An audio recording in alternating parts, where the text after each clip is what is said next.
తెలంగాణలో 2 పార్టీలు ఉన్నాయి. కవిత గారు పార్టీ పెడుతున్నారు. కవిత గారి పార్టీని పబ్లిక్ ఎందుకు యాక్సెప్ట్ చేయాలని అనుకుంటున్నారు?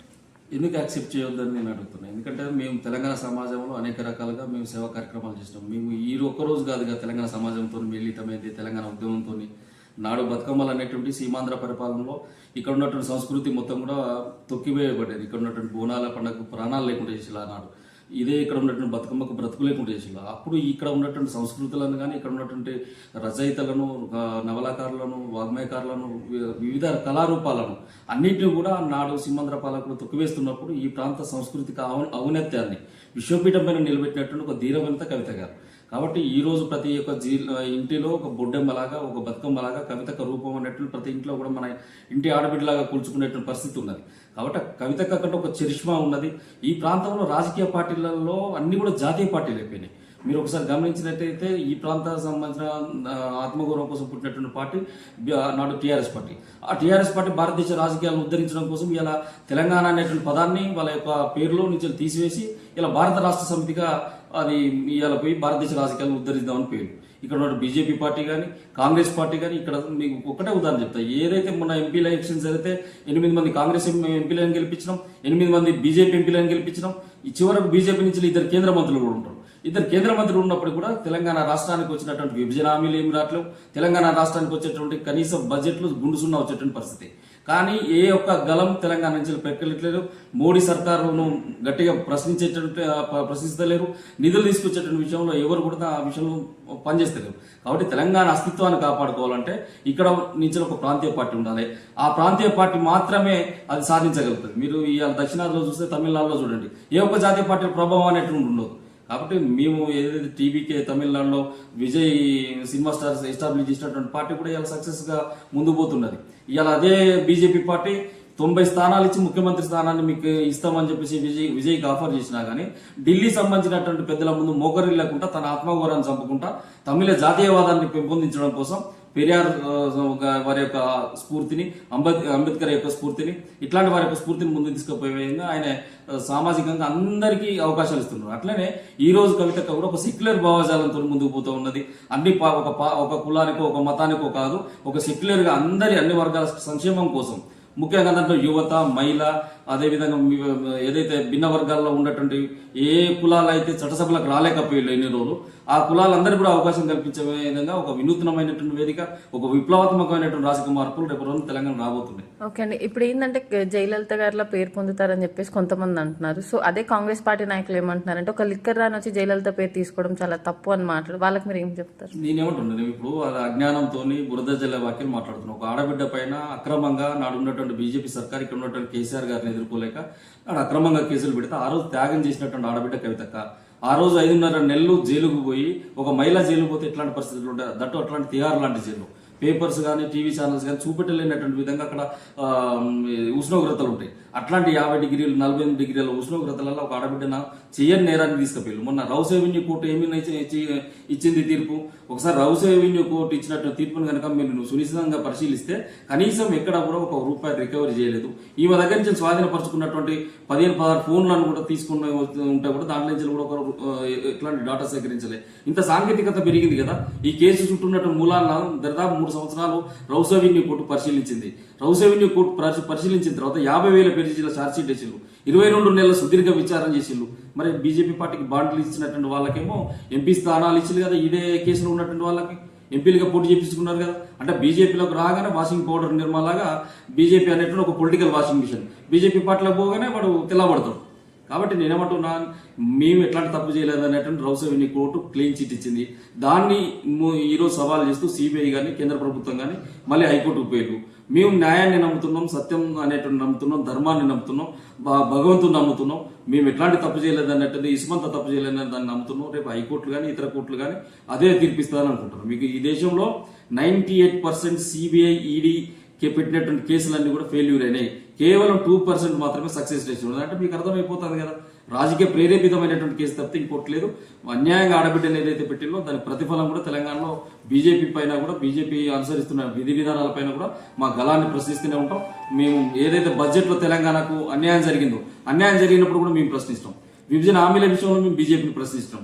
మీరు ఈ రోజు బీఆర్ఎస్ వాళ్ళతో పొత్తు కోసం పోతున్నారు. మీకు నేను నిన్ననే ఒక ఉదాహరణ, పార్లమెంట్ లో జరిగింది, రాజ్యసభలో జరిగినటువంటిది ఏది బిల్లు పెడితే అమరావతి బిల్లుకు బీఆర్ఎస్ సపోర్ట్. మరి ఏం జరుగుతుంది? ఇలా మీ తప్పుడు కేసులను తుంచుకోవడానికి, మీ తప్పుడు కేసులు లేకుండా చేసుకోవడానికి కేంద్రంతో మైత్రి పొందుతున్నారా? మరి ఇక్కడ ఉండేటువంటి మైనార్టీ వర్గాలకు సంబంధించిన సంక్షేమం ఎవరు చూస్తారు? ఇక్కడ ఉన్నటువంటి అంటే నేనేమంటాను, మేము హిందూ ధర్మానికి మేము వ్యతిరేకం కాదు. మీరు శ్రీరాముడు ఏదైతే చెప్పిండో శ్రీరాముడు చెప్పినటువంటి ధర్మాన్ని నమ్మినటువంటి బిడ్డలుగా మేము శ్రీరామనవమి రోజే మా పార్టీని అనౌన్స్ చేసినాం. కాబట్టి మేము ఒక సెక్యులరిజం భావజాలంతో పోవడం, అన్ని వర్గాల సంక్షేమం కోసం ముందుకు పోతున్నాం. కాబట్టి ఎవరైతే కాంగ్రెస్ నాయకులు అవాకులు చెవాకులు పెడుతున్నారో వాళ్ళందరికీ ఒకటే సమాధానం. ఇలా కాంగ్రెస్ పార్టీని కనుక జైల్లో పెట్టాలంటే కాంగ్రెస్ పార్టీ చేయనటువంటి కరప్షన్ లేదు. కరప్షన్ అంటే కాంగ్రెస్ కదా. నాడు కేంద్రంలో అధికారంలో ఉన్నటువంటి యూపీఏ సర్కార్ కూడా సిబిఐ అంటే కాంగ్రెస్ బ్యూరో ఆఫ్ ఇన్వెస్టిగేషన్ అని పిలుచుకున్నటువంటి పరిస్థితి. ఇలా మీ నాయకుల పైన సిబిఐ ఈడీ దాడులు జరగలేదా? ఓ పవన్ బన్సాల్ పైన జరగలేదా? అదే రాబర్ట్ వాద్రా ప్రియాంక గాంధీ భర్త పైన జరగలేదా?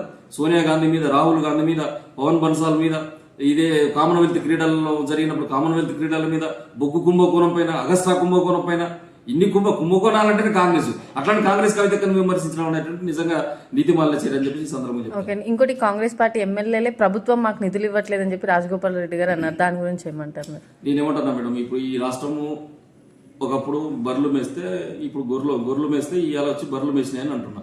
నేనేమంటున్నా, ఈ రాష్ట్రంలో ఆదాయ వనరులు పుష్కలంగా ఉన్నాయి. ఇక్కడ ఉండబడేటువంటి ప్రతి ఒక్క రైతు కూడా సంక్షేమం దిశగా తీసుకొని పోయి ఈ తెలంగాణ రైస్ బౌల్ ఆఫ్ తెలంగాణగా నిలబడే విధంగా చేయాలనుకున్నారు. కొంతమేర ఆనాడు ఉన్నటువంటి బీఆర్ఎస్ పార్టీ సక్సెస్ అయినా కానీ సామాజికంగా అంతరాలు అనేటువంటి పెరిగిపోయి సామాజిక తెలంగాణ రాలేదు. సర్వోదయ తెలంగాణ రావాలని చెప్పి కవిత గారు ఆకాంక్షిస్తున్నారు కదా. ఇప్పుడు మేము నూతనంగా ఒక ప్రాంతీయ పార్టీని పెడుతున్నాం. ఈ ప్రాంత వనరులు ధ్వంసం అయిపోతున్నాయి. జాతీయ పార్టీలు అనేటువంటి ఈ ప్రాంత సంబంధించిన వనరులు అయినటువంటి ఐరన్ నిక్షేపాలు కానీ, జిప్సం నిక్షేపాలు కానీ, బాక్సైట్ నిక్షేపాలు కానీ, వీటన్నిటిని కూడా కుల్లగొట్టుతున్నట్టు చివరకు మీరు ఇక్కడ ఉన్నటువంటి బొగ్గు గనులను కూడా వేలం వేసేటువంటి ప్రయత్నం జరుగుతున్నది. ఇక్కడ ఉన్నటువంటి రైల్వే ఆస్తులను వేలం వేసే ప్రయత్నం జరుగుతున్నది. ఇక్కడ ఉన్న మిలిటరీ ఆస్తులను వేలం వేసే ప్రయత్నం జరుగుతుంది. ఒకరోజు ప్రభుత్వం కూడా ఇక్కడ ఉన్నటువంటి రాష్ట్ర ప్రభుత్వం సంబంధించినటువంటి భూములన్నీ కూడా అమ్ముకునే పరిస్థితి ఉన్నది. చివరికి ఆర్టీసీ సంబంధించినటువంటి భూములను కూడా అమ్ముకునే పరిస్థితి ఉన్నది.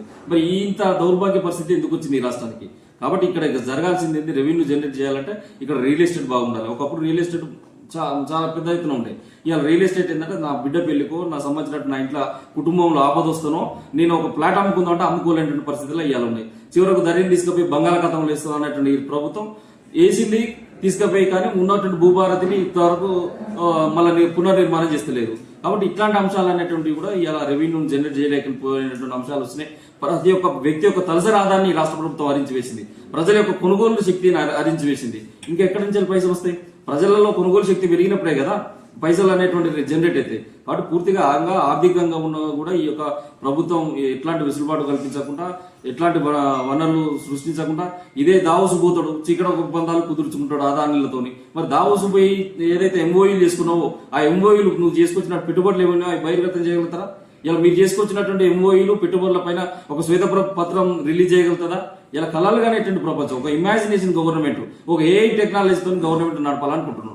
ఆయన నడుస్తుంటే రోడ్లు పచ్చబడ్డట్టు, పొలాలు పచ్చబడ్డట్టుగా, లేకపోతే మొత్తం మూసి సుందరీకరణ అయినట్టుగా ఇట్లా కలలు అంటున్నాడు. అంటే సగటు మనిషిని ఇలా గూడు లేకుండా చేసిళ్ళు.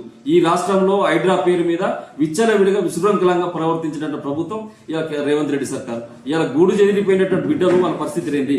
కనీసం పునరావాసాలను కూడా కల్పించలేనటువంటి పరిస్థితులలో ఈ రోజు ఉన్నటువంటి రాష్ట్ర ప్రభుత్వం ఉన్నది. మరి దీనికి సమాధానం ఏమో చెప్తారు?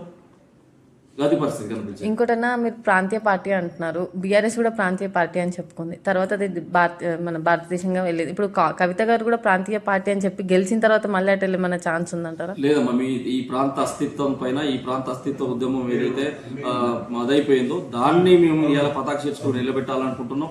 రేపు మేము గెలిచిన తర్వాత మళ్ళీ మేము జాతీయ రాజకీయాలు చేయాలనుకుంటున్నాం. ఈ ప్రాంతాన్ని ఒక బంగారు తునకగా తయారు చేయాలి. ఇక్కడ ఉన్నటువంటి విద్యార్థులకు కానీ, యువకులకు కానీ ఉద్యోగ అవకాశాలు, ఉపాధి అవకాశాలు రావాలి. మహిళా సాధికారత రావాలి.